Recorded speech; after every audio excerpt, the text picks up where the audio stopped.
नमस्कार, मैं आपका साथी सुमित अवस्थी। शाम के 7 बजने ही वाले हैं। चक्रव्यूह का वक्त हो गया है और आज सबसे पहले आपके पसंद को देखते हैं कि आखिर आपने किन स्टोरीज को पसंद किया है और आपकी पसंद के हिसाब से कौन सी स्टोरी नंबर 1 बनकर उभरी है।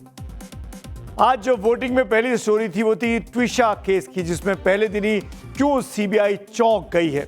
इस खबर को 20% लोग देखना चाहते हैं। आगे विस्तार से इस पर बात करेंगे। दूसरी खबर जो वोटिंग के लिए थी वो थी गाय को राष्ट्रीय पशु बनाने में कहां पर पेच फंस रहा है। इस खबर को जानने के लिए, समझने के लिए 21% लोगों ने अपना बहुमूल्य वोट दिया है।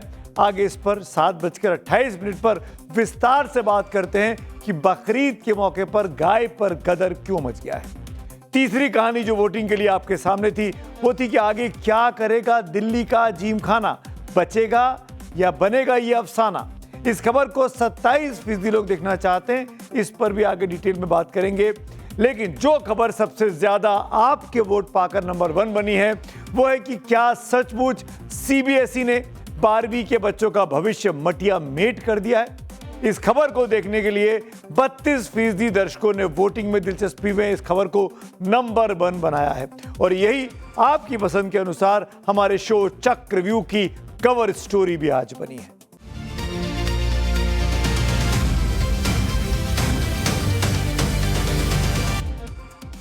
जी हाँ, बच्चों की एक नई परेशानी बन गई है देश की सबसे बड़ी शिक्षण संस्था सीबीएसई। बच्चों देश का भविष्य होते हैं। ये बात सरकारें, समाज और हम सब चिल्ला चिल्लाकर सालों से कहते आए हैं कि बच्चे देश का भविष्य होते हैं। लेकिन आज उन्हीं बच्चों के भविष्य के साथ खिलवाड़ हो रहा है। जिन संस्थाओं पर भरोसा करके हर माँ बाप अपने बच्चे को सबसे कठिन परीक्षाओं के लिए तैयार करते हैं और बच्चे भी खाना पीना छोड़कर 24 घंटे जी जान से मेहनत करते हैं। आज जब इन्हीं बच्चों के साथ जिम्मेदार संस्थान गैर जिम्मेदाराना तरीके से खिलवाड़ कर रहे हैं तो जवाबदेही कौन लेगा। कहीं पेपर लीक हो जाता है तो कोई आंसर शीट बदल दी जाती है। सीबीएसई में पेपर जांचने के नाम पर जो मजाक चल रहा है वो किसी अपराध से कम नहीं है। जी हाँ, मैं इसको सीधे सीधे अपराध कहूंगा। बच्चों के नंबरों से खेलना देश के भविष्य के साथ खिलवाड़ करने जैसा है। हम आपको मिलवाते हैं कुछ छात्रों से। आज ये शो ध्यान से देखिएगा। ये तमाम छात्र हैं जिसकी कुछ एक केस स्टडीज लेकर हम आपके सामने आए हैं। ये वेदांत हैं। आप में से कुछ लोग शायद 12वीं में पढ़ने वाले इस छात्र को जानते होंगे। सोशल मीडिया पर बीते 24 घंटों में बहुतों ने इस छात्र को देखा भी होगा। लेकिन जो नहीं जानते हैं वेदांत को, वो जरा आप ध्यान से इस कार्यक्रम को देखें। वेदांत ने वो कर दिखाया जो सीबीएसई के 12वीं के हर पीड़ित छात्र के मन की बात होगी। दरअसल वेदांत श्रीवास्तव की फिजिक्स आंसर शीट को लेकर खूब विवाद हुआ। वेदांत के फिजिक्स में अनुमान से कम नंबर आए। वेदांत अपनी क्लास के मेधावी छात्रों में गिने जाते थे, लेकिन नंबर जब फिजिक्स में कम आए तो वो परेशान हो गए। इसके बाद उन्होंने रीवैल्यूएशन के लिए सीबीएसई से अपनी आंसर शीट की स्कैन कॉपी मांगी। रीवैल्यूएशन प्रोसेस के दौरान जब वेदांत ने पोर्टल से अपनी फिजिक्स की स्कैन कॉपी डाउनलोड की तो वो चौंक गए। आंसर शीट किसी और की निकली। नाम उनका, नंबर उनका, भेजी उनको गई, लेकिन किसी और की आंसर शीट, किसी और की छात्र की कॉपी वेदांत के नाम पर सीबीएसई ने भेज दी थी। अपनी बात को सत्य साबित करने के लिए वेदांत ने सोशल मीडिया का सहारा लिया। वेदांत ने अंग्रेजी की अपनी एक और स्कैन कॉपी सार्वजनिक की और कहा कि उनकी हैंडराइटिंग मैच कर लीजिए। अंग्रेजी और फिजिक्स के पेपर्स में ये अलग अलग साफ तौर पर दिखती है। आखिरकार ये कैसे हो सकता है। इस बड़ी लापरवाही पर उन्होंने तुरंत सीबीएसई को मेल लिखा, सोशल मीडिया पर सब कुछ पोस्ट कर दिया। उन्होंने इस्तेमाल किया ट्विटर का, एक्स का, और जो सोशल मीडिया पर उन्होंने पोस्ट किया वो तुरंत वायरल हो गया। मामले ने तूल पकड़ा तो सीबीएसई भी जागी। अपनी गलती सीबीएसई ने मानी और वेदांत को उनकी सही मार्कशीट भेज दी। सीबीएसई ने अपने सोशल मीडिया हैंडल पर यह साफ तौर पर लिखा, डियर वेदांत, फिजिक्स आंसर शीट को लेकर जो आपकी चिंता थी उस पर हमारा ध्यान दिलाने के लिए धन्यवाद। समीक्षा के बाद मामले की जांच कर ली गई है और आपकी आंसर शीट की सही कॉपी आपके रजिस्टर्ड ईमेल पते पर भेज दी गई है। साथ ही आवश्यकता अनुसार आपके परिणाम को अपडेट करने की प्रक्रिया भी अब की जा रही है। हम आपके धैर्य की सराहना करते हैं और आपको अपने निरंतर सहयोग का आश्वासन देते हैं। वेदांत की कहानी जारी है। वेदांत के फिजिक्स में 65 नंबर पहले आए थे, जब रिवैल्यूएशन करा, नहीं उनकी कॉपी चेक हुई तो वो नंबर बढ़ के 65 से 74 हो गए। ऐसा सिर्फ वेदांत के साथ नहीं हुआ, ये एकमात्र एक किस्सा नहीं है, कुछ किस्से मैं आज दिखाने वाला हूं आपको चक्रव्यूह में। ऐसे कई छात्र हैं जो पेपर चेकिंग को लेकर अब सीबीएसई के सिस्टम पर सवाल उठा रहे हैं। संजना नाम की एक और छात्रा के साथ क्या कुछ हुआ, इसकी जानकारी उन्होंने भी सोशल मीडिया पर पोस्ट की है। दरअसल संजना को केमिस्ट्री में अनुमान से कम नंबर मिले थे। उन्होंने भी सीबीएसई से स्कैन कॉपी मंगवाई थी और जब संजना ने इसे अपलोड किया, देखा कि जो आंसर शीट उनके पास सीबीएसई ने भेजी है वो आंसर शीट उनकी है ही नहीं। संजना के साथ क्या हुआ अब आपको बारी बारी से दिखाता हूं। इस वक्त संजना के साथ क्या हो रहा है, इस बात की शिकायत उन्होंने सीबीएसई की। इसके बाद अपनी मार्कशीट जारी की और वो देखिए, ये दो अलग अलग मार्कशीट हैं।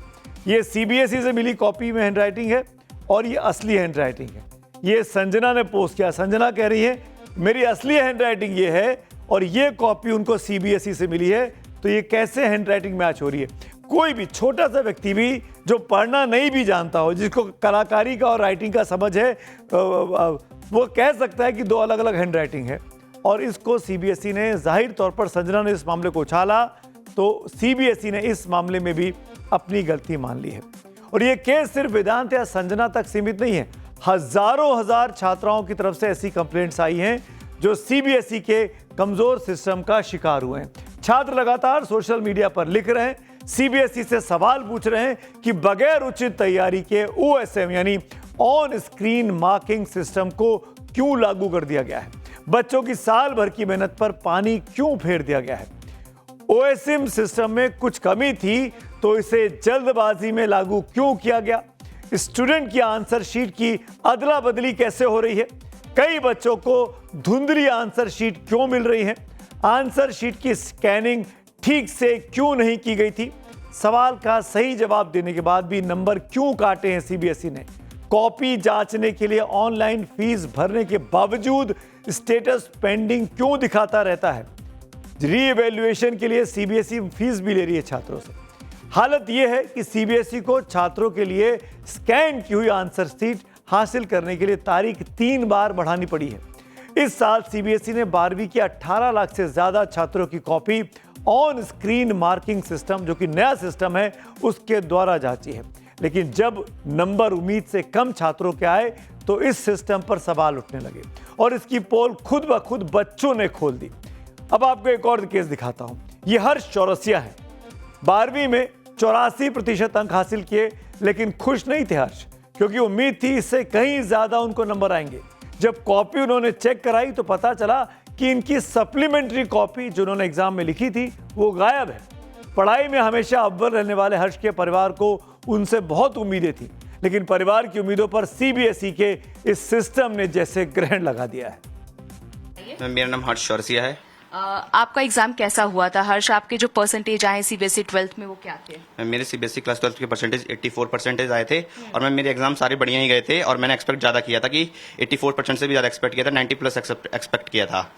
तो जब मेरा फिजिक्स का जो पेपर था उसमें मेरे एक्सपेक्टेशन से काफ़ी लो मार्क्स आए, तो उसके लिए मैंने जो सीबीएसई की रिवैल्यूएशन का है उसमें रिवैल्यूएशन के प्रोसेस को उसमें वो भी किया। तो जो उसमें जो आंसर शीट आती है तो उसमें मेरे एक्सपेक्टेशन से कम मार्क्स दिखते हैं, और प्लस जो मैंने जो सप्लीमेंट्री शीट उसमें ली थी और वो सप्लीमेंट्री शीट भी उसमें नहीं थी, ना ही उसके मार्क्स। आपने अपने आंसर शीट में सप्लीमेंट्री का लगाया होगा, तो आप देखिए यहाँ पर जूम करके हम आपको दिखाते हैं कि जो इन्होंने सप्लीमेंट्री पेपर लिया था उसमें देखिए 1 लिखा हुआ है, यानी कि उन्होंने एक कॉपी ली थी।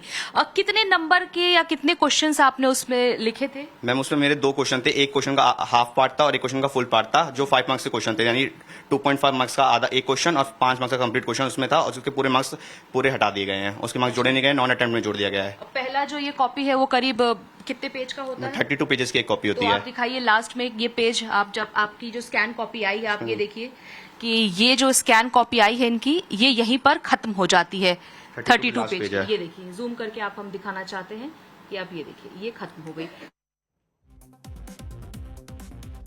तो कितनी लापरवाहियां हैं। हैंडराइटिंग चेंज हो जा रही है, कॉपी चेंज हो जा रही है, आंसर शीट मिल नहीं रही है, सप्लीमेंट्री कॉपी गायब हो गई है, यानी कई लोचे एक के बाद एक लोचे सीबीएसई के खुलकर सामने आ रहे हैं। अब एक और किस्सा दिखाते हैं। गाजियाबाद में रहने वाले स्पर्श के केमिस्ट्री में 70 नंबर आए। उनका दावा था कि ऐसे लगभग 10 सवाल थे जिनका सही उत्तर लिखने के बावजूद उनके अंक काट दिए गए। जब मेरे को वो दिन टाइम खराब होने के बाद जब मेरी केमिस्ट्री के मार्क्स आए तो केमिस्ट्री के आंसर शीट मुझे बहुत दिनों बाद मिली, पेमेंट हुआ, और जब आंसर शीट आई तो जैसा मैंने सोचा था वही प्रॉब्लम है। एग्जैक्ट जो आंसर मैंने लिखे हैं वो मैंने आंसर बेसिकली जो आंसर की देती है सीबीएसई कि ये इस आंसर से आप अपना टैली कर सकते हो, आपका आंसर सही है या गलत। तो मैंने वो देखा, उससे चेक करा, और एग्जैक्ट जो आंसर की में है मैंने वो भी लिखे हैं, तब भी मेरे मार्क्स कई क्वेश्चंस में 0 हैं, बिल्कुल दिए ही नहीं गए हैं। ऐसे क्वेश्चन जो शायद केमिस्ट्री टीचर, ना कोई नॉर्मल टीचर भी हो, वो चेक कर दे, लेकिन केमिस्ट्री का टीचर जो चेक कर रहा है वो इन चीज़ को क्यों नहीं देख पा रहा, वो इस चीज़ को चेक क्यों नहीं कर पा रहा। ऐसे में जाने कितने केस स्टडीज आपको मिल जाएंगे, और ये साफ तौर पर दिखा रहा है कि इस बार 12वीं के छात्रों के साथ जो भी OSM नाम का सिस्टम लागू किया गया उसमें कई सारी खामियां हैं। हजारों छात्रों ने सोशल मीडिया पर प्रूफ के साथ, जी हां प्रूफ के साथ CBSE की सारी पोल पट्टी खोलकर रखी हुई है। लेकिन सवाल यह कि आखिर CBSE की नाकामी का खामियाजा ये छात्र क्यों भुगते? जिन छात्रों के पास दोबारा कॉपी चेक कराने के लिए फीस नहीं है, या जो छात्र किसी कारण से दोबारा कॉपी चेक नहीं करवा पा रहे हैं, क्या गारंटी है कि उनके भविष्य के साथ खिलवाड़ नहीं हुआ होगा? ऐसे सवालों के साथ राहुल गांधी ने भी अब सरकार पर सीधा हमला बोला है। सोशल मीडिया प्लेटफॉर्म X पर राहुल गांधी ने क्या लिखा है वो आपको दिखा देते हैं। ये राहुल गांधी का पोस्ट है सोशल मीडिया पर, उनके X हैंडल पर। मोदी प्रधान की जोड़ी ने एक और संस्था को धांधली का प्रतीक बना दिया। दशकों में पहली बार CBSE बोर्ड परीक्षा पर इतने गंभीर सवाल उठे हैं। 18.5 लाख बच्चों ने परीक्षा दी और एक हफ्ते से OSM, गलत मार्किंग और जांच में गड़बड़ी की शिकायतें अनसुनी पड़ी हैं और शिक्षा मंत्री अपनी कुर्सी से चिपके हुए हैं। धर्मेंद्र प्रधान पर हमला कर रहे हैं राहुल गांधी। अब से थोड़ी देर पहले केंद्रीय शिक्षा मंत्री धर्मेंद्र प्रधान ने CBSE की भुगतान प्रणाली पर एक बड़ी बैठक की। इसमें 4 प्रमुख सरकारी बैंकों, भारतीय state bank, bank of Baroda, Canara bank और इंडियन बैंक के अधिकारी मौजूद थे। जब से नीट का पेपर लीक हुआ है तब से धर्मेंद्र प्रधान विपक्ष के लगातार निशाने पर है। 12वीं की परीक्षा छात्रों के लिए करियर का सबसे अहम गेटवे मानी जाती है। यह सिर्फ बोर्ड का एग्जाम नहीं है, बल्कि छात्रों की जिंदगी का टर्निंग पॉइंट होता है। एक गलत कदम या लापरवाही छात्रों के करियर की दशा और दिशा बदल देती है। ऐसे में छात्रों के भविष्य से खेलने वाले लोगों के खिलाफ एक्शन होना चाहिए। जिन लोगों की यह गलती है वो आइडेंटिफाई होने चाहिए और उनको सलाखों के पीछे भेजना चाहिए। CBSE के एक अधिकारी की जिम्मेदारी तय होनी चाहिए। अब CBSE के पास सिर्फ 2 रास्ते बचे हैं, या तो सभी छात्रों को ग्रेस मार्क्स दें, 15 मार्क, 20 मार्क, 25 मार्क्स दिए जाएं, या फिर कॉपियों की मैनुअल चेकिंग करके नया रिजल्ट घोषित किया जाए, और छात्र ज्यादातर भी यही मांग कर रहे हैं। बात करते हैं आज की अगली एक और बड़ी स्टोरी की। लुटियंस दिल्ली का वो VVIP ठिकाना जहां कभी देश की तकदीर लिखने वाले लोग बैठा करते थे, आज वो जगह खुद अपनी जमीन बचाने की कानूनी लड़ाई लड़ रही है। दिल्ली जिमखाना क्लब का विवाद पिछले 3 दिनों से लगातार सुर्खियों में है। एक पक्ष कहता है कि रसूखदारों के इस आलीशान गढ़ पर सरकार की कार्रवाई बिल्कुल जायज है, तो दूसरा पक्ष इसे ज्यादती बताता है। इस बीच आज दिल्ली हाई कोर्ट की चौखट से एक तरह से जिमखाना क्लब खाली हाथ लौट आया। अदालत ने साफ कह दिया कि फिलहाल किसी स्टे या राहत की जरूरत नहीं है। क्या दिल्ली जिमखाना क्लब की परपेचुअल लीज यानी हमेशा के लिए मिली जमीन अब इतिहास बनने जा रही है? सरकार ने दरअसल 22 मई को एक नोटिस छपा दिया। मकसद साफ था, लीज खत्म करना है और जमीन पर दोबारा सरकारी हक जताना। इसी नोटिस के खिलाफ क्लब दिल्ली हाई कोर्ट पहुंचा था। कोर्ट रूम में आज तीखी बहस हुई। जिमखाना क्लब फौरी राहत यानी स्टे की मांग कर रहा था, लेकिन सॉलिसिटर जनरल तुषार मेहता ने साफ कर दिया कि लीज खत्म करने और जमीन वापस लेने की कानूनी प्रक्रिया रुकने वाली नहीं है। दलीलें सुनने के बाद अदालत ने क्लब को कोई भी अंतरिम राहत देने से इनकार कर दिया। हालांकि इस कानूनी खींचतान के बीच सरकार ने कोर्ट को भरोसा दिलाया कि 5 जून को क्लब की जमीन पर कोई जबरन कब्जा नहीं किया जाएगा। जो भी एक्शन होगा वो कानून के दायरे में नोटिस देकर ही किया जाएगा। Solicitor General has made a statement that they will not do anything except in accordance with the law, which the court has taken on record. So it is a reprieve for the club today. The club continues as is today. So therefore Delhi Gymkhana club के बारे में सब कुछ आपको बताने वाला हूं। आखिरकार जिमखाना क्लब जिसकी मेंबरशिप कुछ हजार लोगों की है, उसमें इतना बड़ा विवाद क्यों खड़ा हो रहा है? जाहिर है अब पूरे कंट्रोवर्सी में गेंद सरकार के पाले में दोबारा आ गई आज की हाईकोर्ट की प्रोसीडिंग्स के बाद। दरअसल लुटियंस दिल्ली के ऐतिहासिक जिमखाना क्लब पर करीब 48 करोड़ रुपए का ग्राउंड रेंट बकाया है। लैंड एंड डेवलपमेंट ऑफिस ने LNDO ने सितंबर 2025 से मार्च 2026 और अप्रैल 2026 में क्लब मैनेजमेंट को नोटिस भेजे थे। अप्रैल में जारी आखिरी नोटिस में 1 हफ्ते के भीतर बकाया राशि जमा करने को कहा गया था। साथ ही चेतावनी दी गई थी कि भुगतान नहीं होने पर क्लब की 27.3 एकड़ जमीन सरकार वापस ले लेगी। इसके बाद 22 मई को क्लब को 5 जून तक कैंपस खाली करने का ऑर्डर दे दिया गया, क्योंकि वो पैसा क्लब की तरफ से सरकार को नहीं जमा कराया गया। सरकारी आदेश में राष्ट्रीय सुरक्षा, डिफेंस इंफ्रास्ट्रक्चर का विस्तार और लोक हित को भी आधार बनाया गया है। सरकार ने जिमखाना क्लब को जमीन खाली करने को तो कह दिया, लेकिन इसे लेकर इस क्लब से जुड़े मेंबर्स किस तरीके से रिएक्ट कर रहे हैं, उनको भी आपको सुनना चाहिए। सीनियर सिटीजन्स जितने भी यहाँ पे इतने सालों से मेंबर हैं, उन सब के लिए बड़ा शारीरिक और भी तकलीफ बड़ी होगी। तो इसलिए होना नहीं चाहिए। यहाँ लेबर है, इतने वर्कर्स हैं, इतने एम्प्लॉयज हैं, सबको अप्रूव करना बहुत गलत बात है। उनकी फैमिलीज हैं, उनके परिवार हैं। तो गवर्नमेंट को यही चाहिए कि यहाँ ही कुछ ऐसा सोल्यूशन निकाले जो कि क्लब बना रहे। आखिरकार है क्या दिल्ली जिमखाना क्लब? इतिहास क्या है और क्यों बड़े बड़े लोग इसके मेंबर बनना चाहते हैं? क्यों मेंबरशिप लेने में सालों साल पीढ़ियां लग जाती है तब इसकी मेंबरशिप मिलती है? ये तमाम चीजें जान लीजिए। दिल्ली जिमखाना क्लब पिछले 113 सालों से हाई सोसाइटी स्टेटस का एक सिंबल है। यह क्लब लंबे समय से नौकरशाहों, रिटायर्ड आर्मी के अधिकारियों, जजों, पॉलिटिशियंस, व्यापारियों और पुराने कारोबारी घरानों का एक पसंदीदा मिलने मिलाने की जगह रही है। यहाँ की मेंबरशिप को किसी बड़े सरकारी पद जितना प्रतिष्ठित माना जाता है, जैसे आप सिविल सर्वेंट हो, IAS हो गए हो। टाइम्स ऑफ इंडिया अखबार के मुताबिक जिमखाना क्लब के परमानेंट मेंबर्स 5018 ही हैं, जबकि 27 लोगों को लाइफ टाइम मेंबरशिप मिली हुई है।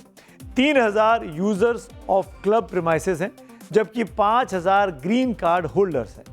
ग्रीन कार्ड होल्डर्स को मेंबरशिप का वेटिंग लिस्ट माना जाता है। इन्हें सदस्यता के लिए 20 से 30 साल तक इंतजार करना पड़ता है परमानेंट मेंबर बनने के लिए, वरना 20 से 30 साल तक ये वेटिंग लिस्ट ग्रीन कार्ड में रहते हैं। दावा है कि हर साल सिर्फ करीब 100 नए लोग ही मेंबरशिप ले पाते हैं। डेक्कन हेराल्ड, एक और अखबार के मुताबिक, क्लब में अनऑफिशियली 40-40-20 एक नियम लागू है। मतलब 40% मेंबरशिप सिविल सर्वेंट की होगी, 40% डिफेंस की होगी और बाकी के 20% में सिविलियंस को मेंबरशिप मिलेगी।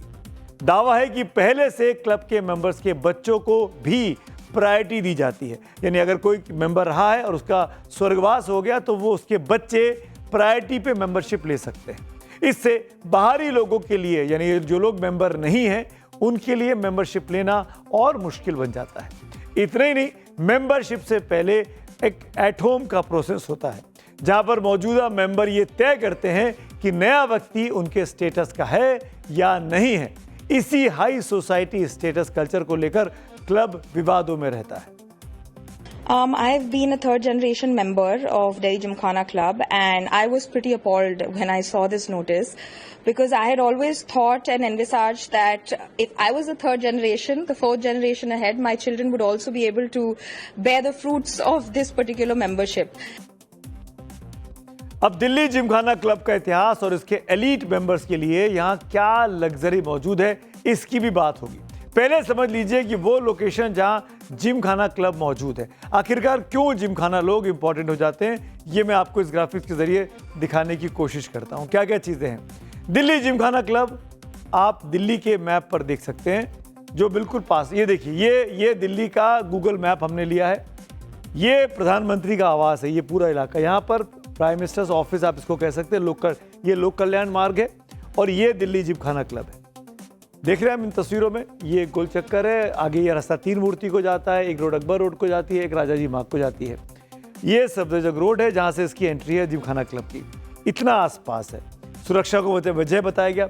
और दिल्ली जिमखाना क्लब का ये जो इलाका, ये गोल्फ कोर्स है, यहाँ पर टेनिस कोर्ट्स बने हुए हैं, ये स्विमिंग पूल है और ये वो बिल्डिंग प्रीमाइसेस है जहाँ पे लोग बाग बैठते हैं, जहाँ पर क्लबिंग की जाती है, चाय पी जाती है, मिला जला जाता है, ये वो इलाका है। अगला मैप आपको दिखाता हूँ, वो एक और इंटरेस्टिंग है। अब ये कहा जा रहा है कि ये जो नया लुटियंस दिल्ली बन रहा है, जिसमें ये बड़ा इंपॉर्टेंट बात है, समझिएगा, ये कर्तव्य पथ का रास्ता है। ये राष्ट्रपति भवन है जहाँ से आप निकलते देखते होगे परेड निकलती है, राष्ट्रपति भवन से 26 जनवरी की कर्तव्य पथ है, इस तरफ इंडिया गेट है। यहाँ पर सेवा तीर्थ बन गया है, ये वो इलाका है सेवा तीर्थ, जो कि नया प्रधानमंत्री कार्यालय बन गया है, पीएमओ, जो कि अभी यहाँ पर राष्ट्रपति भवन के पास है, ये अब यहाँ शिफ्ट हो गया है सेवा तीर्थ। और इसी इलाके के पास प्रधानमंत्री के लिए भी नया आवास बन रहा है। सुरक्षा कारणों से मैं उसको आइडेंटिफाई यहाँ नहीं कर रहा हूँ क्योंकि ये प्रधानमंत्री की सुरक्षा का मामला है, पर प्रधानमंत्री का जो आवास अभी लोक कल्याण मार्ग पर है वो शिफ्ट होकर यहाँ पर इसके आसपास आने वाला है। अब तीसरा मैप आपको दिखाता हूँ, ये इंपॉर्टेंट चीज़ है। दिल्ली जिमखाना क्लब यहाँ है, ये अभी प्रधानमंत्री का आवास यहाँ पर है, ये लोक कल्याण मार्ग है और ये जो इलाका है ये सेवा तीर्थ है। ज़्यादा दूर का अंतर नहीं है, मैप में भले आपको दिख रहा हो, लेकिन ये बमुश्किल से 2 किलोमीटर का गैप होगा। अब प्रधानमंत्री आवास जैसा कि यहाँ नया बन रहा है, मैंने आपको बताया सेवा तीर्थ में, यहाँ से प्रधानमंत्री आवास अब शिफ्ट हो जाएगा। जब भी यहाँ कंप्लीट होता है, साल भर में, 2 साल में, 2.5 साल में, 3 साल में प्रधानमंत्री आवास चला जाएगा, ये इलाका खाली हो जाएगा। यहाँ से जो प्रधानमंत्री के आसपास जो लोग हैं, जिसमें एसपीजी का भी ऑफिस है और तमाम पीएम के ऑफिस वगैरह है, रेसिडेंशियल कॉम्प्लेक्स, ये पूरा का पूरा शिफ्ट हो जाएगा, ये इलाका खाली हो जाएगा। ये जिमखाना क्लब के पास है जिसके पास लाखों रुपए का बकाया है। ये दिल्ली का सबसे प्रीमियम इलाका है प्रॉपर्टी के हिसाब से, और ये प्रॉपर्टी करोड़ों अरबों रुपए की होगी, ऐसा कई लोग कह रहे हैं। और शायद यही सवाल है, क्या इसीलिए जिमखाना क्लब को खाली कराया जा रहा है? अब जल्दी से आपको दिल्ली जिमखाना क्लब का इतिहास भी बता देता हूं। ब्रिटिश इंडिया में 1913 में इंपीरियल दिल्ली जिमखाना क्लब बना था। आज़ादी के बाद इसका नाम बदलकर दिल्ली जिमखाना क्लब कर दिया गया।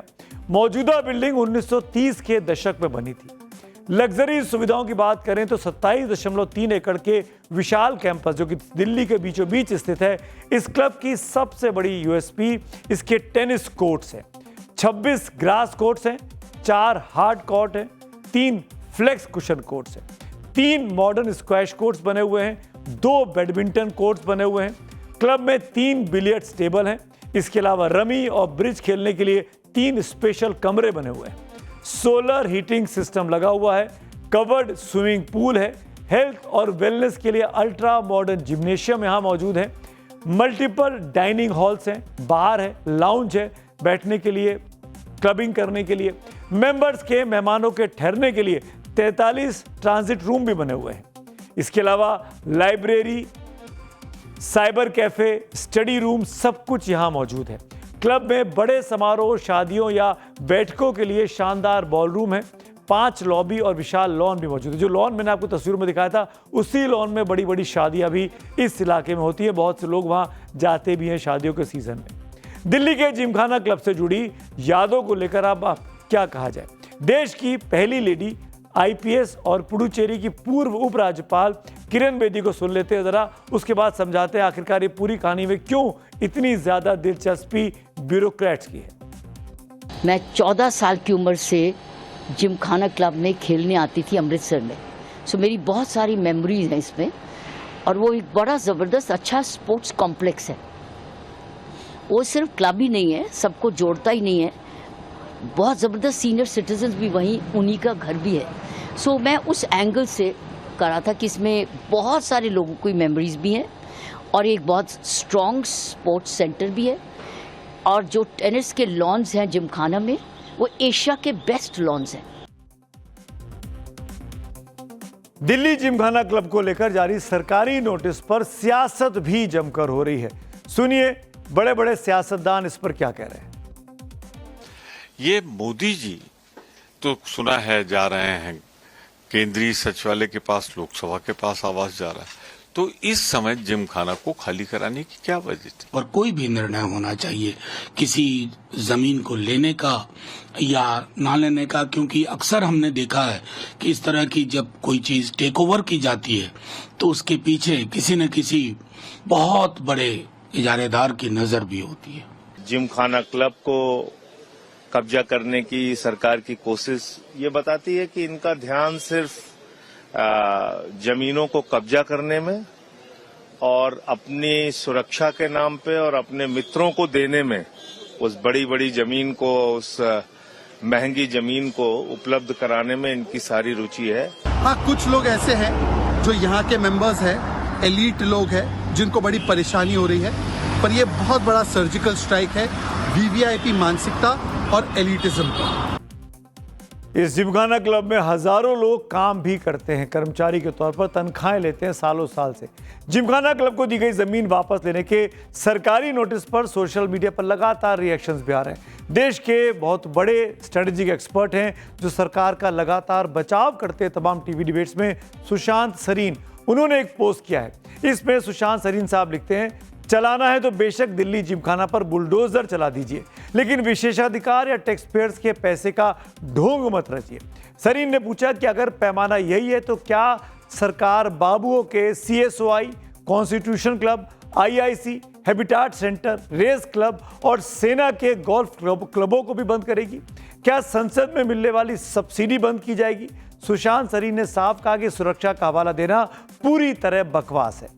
जिमखाना को लेकर इसलिए निशाना बनाया जा रहा है क्योंकि किसी रसूखदार को वहां मेंबरशिप नहीं मिली और अब इसे जानबूझकर एलिट वर्सेस नॉन एलिट की जंग बनाया जा रहा है। सीनियर जर्नलिस्ट हैं वीर सांघवी, उन्होंने भी सोशल मीडिया पोस्ट पर लिखा, एक तीखा सवाल उठाया और पूछा कि अगर मामूली किराए को आधार बनाकर देश के लिए लड़ने वाले सेना के बुजुर्गों और रिटायर्ड अफसरों को निशाना बनाया जा रहा है तो फिर मंत्रियों को उनके आलीशान सरकारी बंगलों, काफिलों और प्राइवेट विमानों से बाहर क्यों नहीं किया जाता?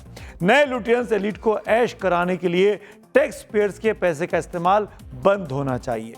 तो जो लोग बड़े बड़े लोग हैं वो भी अब सरकार के इस फैसले पर सवाल खड़े कर रहे हैं। बात करते हैं आज की अगली और एक और बड़ी कहानी की। अब बात ट्विशा केस की करते हैं जिसमें उनकी सास गिरिबाला सिंह से सीबीआई ने आज पूछताछ की है। सीबीआई ने केस को अपने हाथों में ले लिया है और इस कड़ी में शाम 6:15 बजे के करीब ट्विशा के पति समर्थ को अपने साथ लेकर निकली है। खबर ये एक भी है कि अब तक की जांच पड़ताल से सीबीआई खुश नहीं है। गिरिबाला सिंह मध्य प्रदेश के पूर्व डिस्ट्रिक्ट जज रही हैं। अपनी जिंदगी में कितने फैसले सुनाई होंगी, लेकिन आज फैसले करने वाली एजेंसी सीबीआई के सवालों के चक्रव्यूह के घेरे में गिरिबाला सिंह फंसी हैं। जिन्हें जज के रूप में इंसाफ देना होता था, आज अपनी बहू की संदिग्ध मौत के मामले में नाइंसाफी के आरोप वो झेल रही हैं। उनको मिली अग्रिम जमानत पर ट्विशा के परिवार वाले सवाल उठा रहे हैं। वो ट्विशा की मौत के मामले में सहअभियुक्त यानी को कॉन्स्पिरेटर मानी जा रही हैं। ट्विशा के परिजनों ने अब एक और गंभीर आरोप जज साहिबा रही गिरिबाला सिंह पर लगा दिया है कि ऐसे इंसाफ कैसे मिलेगा अगर गिरिबाला सिंह के करीबी रहे जज साहब ही उनकी जमानत पर फैसला कर रहे होंगे। कल ये मामला जबलपुर हाईकोर्ट में आना है। मनोज अब्रोल साहब का कहना है कि गिरिबाला सिंह और देवनारायण मिश्रा लंबे समय तक एक साथ न्यायिक सेवा में काम कर चुके हैं। जज रहे ट्विशा के भाई मेजर हर्षित शर्मा के ससुर मनोज अब्रोल ट्वीट कर ये शिकायत करते हैं कि कोई जज आरोपी सास को अग्रिम जमानत पर होने वाले ऐतराज को लेकर कैसे ये कह सकता है कि ये कोई इतना बड़ा मामला नहीं है। ट्विशा का परिवार समर्थ सिंह के साथ उनकी मां गिरिबाला सिंह को भी आरोपों के कटघरे में खड़ा देखता है। इसके साथ ही गिरिबाला पर सीबीआई का शिकंजा भी कसता जा रहा है।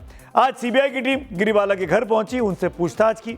नवभारत को सूत्रों से जो जानकारी मिली है उसके मुताबिक सीबीआई सीक्वेंस ऑफ इवेंट्स को अब जोड़ रही है। इसीलिए वो जानने में लगी है कि क्या समर्थ ट्विशा को खर्च के लिए पैसे नहीं देते थे, जैसा कि आरोप ट्विशा के पिता नवनिधि शर्मा ने लगाया है। सीबीआई ये भी जानना चाहती है कि ट्विशा और समर्थ की शादी में कितना खर्च हुआ था। ट्विशा के माता पिता का आरोप है कि गिरिबाला ने शादी के खर्चे के नाम पर 2 लाख रुपए दहेज में मांग भी की थी। सीबीआई ये भी जानना चाहती है कि क्या वाकई कोई ऐसा लेन देन हुआ है तो उसका सबूत क्या है। ट्विशा के परिवार वालों को यह भी आरोप है कि समर्थ ने ट्विशा से मारपीट की थी, लेकिन 22 अप्रैल को यह भरोसा दिया था कि वह आगे ऐसा नहीं करेगा। तो सीबीआई समर्थ और ट्विशा के परिजनों के बयान दर्ज करके उनका मिलान और क्रॉस वेरिफिकेशन में इस वक्त लगी हुई है। सीबीआई पहले पोस्टमार्टम रिपोर्ट की जांच कर रही है और दूसरे पोस्टमार्टम रिपोर्ट के आने का इंतजार कर रही है ताकि दोनों का मिलान कर सके, स्टडी कर सके। वहीं सीबीआई कॉल डिटेल रिकॉर्ड यानी सीडीआर का भी विश्लेषण कर रही है। सीबीआई टीम की अगुवाई डीएसपी निशु कुशवाहा कर रही हैं। आज ही सीबीआई ने भोपाल पुलिस से केस टेक ओवर किया है। बात करते हैं आज की अगली कहानी की। 2 दिन बाद बकरीद है, यानी कुर्बानी का वक्त है। बकरीद मुसलमानों के लिए एक पवित्र त्योहार है। इस्लाम धर्म में यह त्योहार पैगंबर हजरत इब्राहिम द्वारा अल्लाह के प्रति दिखाए गए सर्वोच्च त्याग और समर्पण की याद में मनाया जाता है। लेकिन आजकल तो अपने देश में इस त्योहार पर कलह मची हुई है। बकरीद से पहले ही गाय पर गदर मच गया है। हिंदू धर्म को मानने वाले गाय को माता मानते हैं। वैदिक सभ्यता से ही गाय को पूजने की परंपरा चली आ रही है, लेकिन अब अचानक मुस्लिम संगठन गाय को राष्ट्रीय पशु घोषित करने की मांग क्यों उठाने लगे हैं? देश में गाय पर किस कदर सियासी जंग छिड़ी हुई है, सबसे पहले उसकी एक झलक देख लीजिए। बंद करिए ना, हमेशा के लिए एक मरतबा आप इसको अनाउंस ही कर दो, पूरे भारत देश के लिए अनाउंस कर दो कि ये बन गया है नेशनल पशु। तो कोई ना काटेगा, ना बेचेगा, ना खरीदेगा, ना कुछ करेगा। करिए बीजेपी को, लेकिन सिर्फ और सिर्फ मुसलमानों को टारगेट करना उनके ईद के टाइम के वक्त, ये मैं समझता हूँ सरासर गलत है, नफरत फैलाने वाली बात।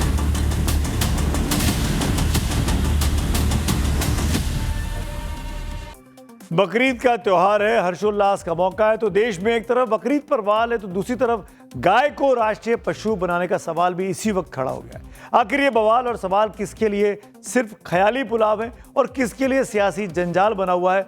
आखिर इस बकरीद से पहले ऐसा क्या हुआ कि जिस मुद्दे को अब तक हिंदुओं के शंकराचार्य मांग कर रहे थे कि गाय को राष्ट्रीय पशु घोषित किया जाए, कई हिंदू धर्म गुरुओं और हिंदू संगठनों की ये मांग रही है कि गाय को राष्ट्रीय पशु घोषित किया जाए, उसी मांग को लेकर अब पहले तो मौलाना और अब पूर्व उपराष्ट्रपति हामिद अंसारी तक ने इसी मांग का मोर्चा क्यों खोल दिया है? पहले मांग सुनिए, फिर आगे तफसील से बात करते हैं।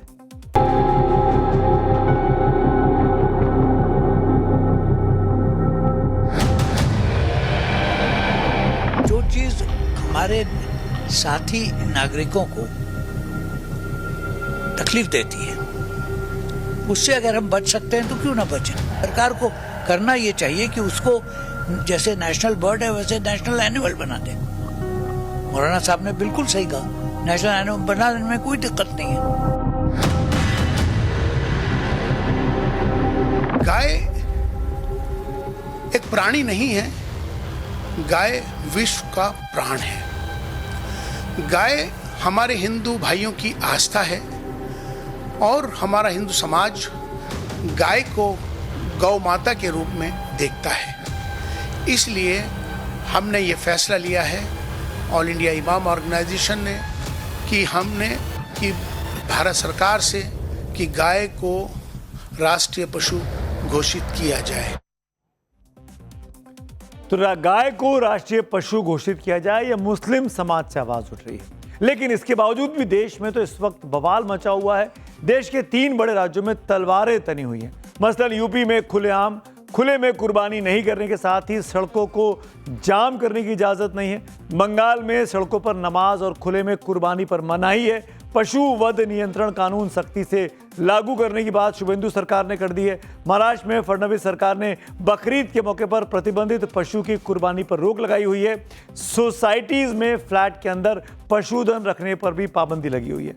तो अचानक मुस्लिम संगठनों की तरफ से गाय को राष्ट्रीय पशु घोषित करने की मांग इस बकरीद के मौसम में क्यों हुई है? आखिर क्यों ऐसा कुछ चल रहा है?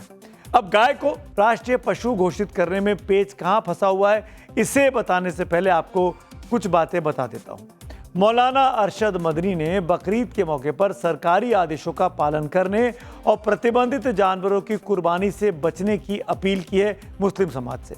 उन्होंने कहा कि कुर्बानी इस्लाम में जरूरी धार्मिक कर्तव्य है, लेकिन मौजूदा परिस्थितियों में सावधानी बरतना बेहद जरूरी है। मौलाना अरशद मदनी ने सोशल मीडिया पर कुर्बानी के जानवरों की तस्वीरें साझा न करने, स्वच्छता बनाए रखने और जानवरों के अवशेषों को सही तरीके से दफन करने की भी सलाह दी है। साथ ही कहा कि किसी भी विवाद की स्थिति में संयम रखें और स्थानीय प्रशासन व पुलिस को जानकारी दें। अब गाय को राष्ट्रीय पशु घोषित करने की मांग के सियासी डायमेंशंस को भी जरा समझ लीजिए। इस मांग की टाइमिंग पर गौर कीजिए। ये मांग कब उठी? जब यूपी विधानसभा चुनाव के लिए सियासी फॉर्मूले तैयार किए जा रहे हैं। इस बार की बकरीद 2027 में यूपी में होने वाले विधानसभा चुनाव से पहले की यह आखिरी बकरीद है और इसी बकरीद पर इस मुद्दे को फुल स्पीड में उठाया जा रहा है। यूपी के मुख्यमंत्री योगी आदित्यनाथ को सुनेंगे तो आप अपने आप पूरी बात समझ जाएंगे। आपने देखा होगा 17 में हमारी सरकार बनी, मैंने पहला ऑर्डर पास किया। सबसे पहला ऑर्डर था, मैंने कहा था गौ माता की रक्षा होगी, हर हाल में रक्षा होगी, और हमने इलीगल स्लॉटर हाउसेस सब बंद करवा दिए। इसके बाद गोवंश बढ़ा। पहले तो घर घर से चोरी करके गाय और भैंस लेके चले जाते थे, अब किसी की हिम्मत नहीं कोई गाय भैंस किसी के यहां खोल करके लेके चली जाए। मैं आपको आश्वस्त करता हूं, कृष्ण कन्हैया के धाम में, उनके देश में, राम और कृष्ण के देश में गौ हत्या को हम कतई नहीं होने देंगे, कतई नहीं होने देंगे। उत्तर प्रदेश की राजनीति में गाय केवल धार्मिक प्रतीक नहीं रही। 2017 के बाद से यह कानून, प्रशासन और चुनावी नैरेटिव का हिस्सा बन चुकी है। जब योगी आदित्यनाथ मुख्यमंत्री बने तो सबसे पहले अवैध बूचड़खानों पर कार्रवाई की गई। अवैध बूचड़खाने हैं लीगल जो हैं। गौ तस्करी के खिलाफ सख्त कानून बने। पुलिस एनकाउंटर से लेकर एनएसए तक की कार्रवाइयां चर्चा में रही और यही इस पूरे मामले की असली राजनीतिक कहानी भी है। दरअसल मुस्लिम समाज के एक हिस्से को अब यह एहसास होने लगा है कि गाय के मुद्दे पर लगातार टकराव की राजनीति ने सबसे ज्यादा नुकसान मुस्लिम समाज को ही पहुंचाया है। हर बकरीद पर तनाव होता है, गौ तस्करी के मामले पर राजनीति होती है, हर मॉब लिंचिंग के बाद सांप्रदायिक बहस छिड़ जाती है, मुस्लिम समाज को निशाने पर लिया जाता है।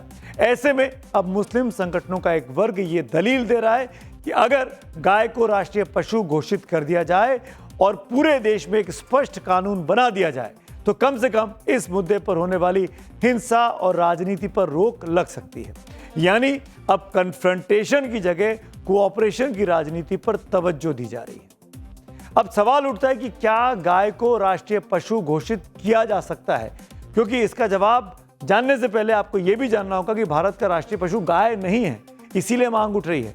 भारत का राष्ट्रीय पशु तो बाघ है। जी हां, बाघ, रॉयल बंगाल टाइगर। यानी आज की तारीख में गाय को भारत में कोई आधिकारिक राष्ट्रीय पशु का दर्जा नहीं मिला है। तो क्या राष्ट्रीय पशु एक ही हो सकता है? नहीं, ऐसी कोई नियम कायदे नहीं है। सरकार चाहे तो 2 भी राष्ट्रीय पशु हो सकते हैं। हालांकि समय समय पर यह मांग जरूर उठी है और इस बार भी यही मांग फिर से चर्चा में है। लेकिन क्या यह संभव है कि 2 जानवर राष्ट्रीय पशु हो सके? इसका जवाब कानून के जानकार क्या कहते हैं, सुन लेते हैं। राष्ट्रीय पशु हो, राष्ट्रीय झंडा हो, राष्ट्रगान हो, राष्ट्रगीत हो, ये एक होना जरूरी नहीं है। दुनिया के कई देशों में 2 और 3 भी राष्ट्रगान हैं। दुनिया के कई देशों में इसकी 2 से ज्यादा राष्ट्रीय पशु भी हैं। तो भारत तो इतना बड़ा है, जनसंख्या के मामले में दुनिया का सबसे बड़ा देश हो चुका है। इसमें कोई संवैधानिक अड़चन नहीं है, इसमें कोई व्यवस्था नहीं है। ये एक पॉलिसी डिसीजन है, कोर्ट इसमें कोई इंटरफेयर नहीं करेगा। अगर आप 1 राष्ट्रीय पशु रखते हैं या 2 राष्ट्रीय पशु रखते हैं, इसमें कोर्ट कोई इंटरफेयर नहीं करेगा। तो इसलिए किया जा सकता है, संभव है। तो ये बात क्लियर हो जाती है कि आप 1 से अधिक भी राष्ट्रीय पशु घोषित कर सकते हैं, इसमें कोई नहीं है। सरकार को केवल कॉल लेने की जरूरत है। आपके ज़हन में अब ये सवाल तो आएगा ही कि जब हमारे देश में गाय को माता कहा जाता है, गाय को सम्मान दिया जाता है, हिंदू वर्ग गाय की पूजा करता है, तो फिर इसे राष्ट्रीय पशु सरकार क्यों नहीं घोषित कर देती? इसका एक जवाब भारत के संविधान में छिपा हुआ है। भारतीय संविधान के अनुच्छेद 48 में राज्य को निर्देश दिया गया है कि गाय, बछड़ों और दुधारू पशुओं की सुरक्षा की जाए। इसके साथ ही पशुपालन को आधुनिक और वैज्ञानिक तरीके से बढ़ाने की बात भी कही गई है। लेकिन यहाँ एक बहुत अहम बात समझना बहुत जरूरी है, ये कोई बाध्यकारी कानून नहीं है। संविधान के बाद अब सरकार के रुख की बात करते हैं। संसद में भी कई बार केंद्र सरकार से सवाल पूछा गया कि क्या गाय को राष्ट्रीय पशु घोषित करने पर विचार हो रहा है। मैं वो घटनाएं आपको याद दिलाता हूं। 12 अगस्त 2025 को लोकसभा में बीजेपी के ही बड़े नेता, पूर्व मुख्यमंत्री रहे त्रिवेंद्र सिंह रावत ने अपनी सरकार से पूछा कि क्या गाय को राष्ट्रीय पशु घोषित करने पर कोई विचार या योजना है। सरकार की तरफ से तब केंद्रीय मंत्री थे एसपी सिंह बघेल साहब, पशुपालन मंत्री। उन्होंने लिखित में जवाब दिया, नहीं सर। संविधान के अनुच्छेद 246(3) के मुताबिक पशुओं का संरक्षण राज्य का विषय है, इसीलिए केंद्र कोई कानून बनाने की योजना नहीं रखता। ये बघेल साहब ने जवाब दिया त्रिवेंद्र सिंह रावत को। अब एक और बात करिए, अगस्त 2023 में करीब 3 साल पहले अजमेर के बीजेपी के एक और सांसद है भागीरथ चौधरी, उन्होंने सवाल अपनी सरकार से पूछा कि गाय को राष्ट्रीय पशु घोषित करने की योजना है। तब संस्कृति मंत्री थे किशन रेड्डी, उन्होंने भी यही कहा कि भारत का राष्ट्रीय पशु तो बाघ है, गाय को राष्ट्रीय पशु बनाने का कोई इरादा नहीं है, पशु संरक्षण राज्य का विषय है, हम कैसे इसमें कुछ कर सकते हैं। यानी कुल मिलाकर गाय एक इंपॉर्टेंट फैक्टर है और गाय के नाम पर बहुत बड़ी संख्या में अपने देश में व्यापार भी होता है। गाय का हर चीज व्यापार से सीधे तौर पर जुड़ा हुआ है और एक रिपोर्ट कहती है कि देश की जीडीपी का 5% हिस्सा जो है वो गाय से जुड़ी अर्थव्यवस्था से आता है। इसीलिए बहुत इंपॉर्टेंट है, इसीलिए गाय को राष्ट्रीय पशु घोषित करने में सरकारें आनाकानी करती हैं। पब्लिक व्यू का वक्त है। जया दीक्षित जी का व्यू है, बच्चों की मेहनत, उनका भविष्य अंधकार में, किस पर विश्वास करें वो जब उनकी मेहनत का सही मूल्यांकन नहीं हो रहा है। एक और पब्लिक व्यू है राघव कृष्ण का, जब मुस्लिम समाज के बड़े नेता गाय को राष्ट्रीय माता का दर्जा देने की बात कह रहे हैं, जो शंकराचार्य अभिमुक्तेश्वर आनंद लंबे समय से उठा रहे हैं, फिर सरकार को किस बात का इंतजार है। आई होप कि हमने कुछ आंसर इसको दिया होगा। आज मेरे साथ इतना ही, कल फिर मुलाकात होगी, तब तक के लिए शुभ रात्रि।